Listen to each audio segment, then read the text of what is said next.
Kasi dito ano masad pa ka mo dito. Hindi kung may pabakal si chalit baga paano pero may nagpapasuguan. Minsan ako sa nanganay nagpapasahod para dipihilo na pagsahod. Sa Ano na agian na ano? halimbawa mapabakal na corn beef. Oh. Sarong brandan nga suglaki 7. Dahil sa kunyan, dahil sa American Grocery. Malipat ka sa Puliwer. Ay sa ano yan? Sa Lutimart. Pag dahil naman sa Lutimart, dumang ka sa Balyo, sa Oriental. Nagkalakop ako minsan sa Nubo. Puro na din. Oo, Nubo. O American Grocery.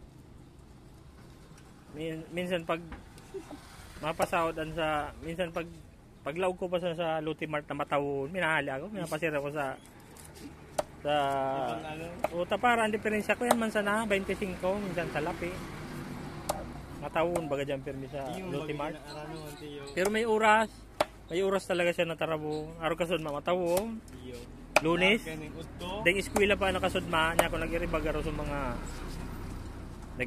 mga ini yung mga akin na nagsaraw nagsabay naman nagsaraw ang tabi nasaraw bagao mga so tulak-tulak ang makasunodan mo mga tulong araw kaya ito panos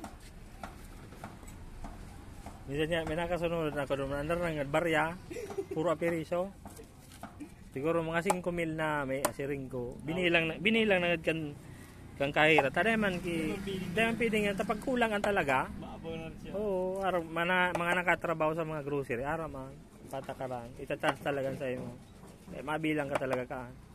Hindi ka pwedeng magtiwala sa taramong kang parabakal na yun ang ngayon harap kayo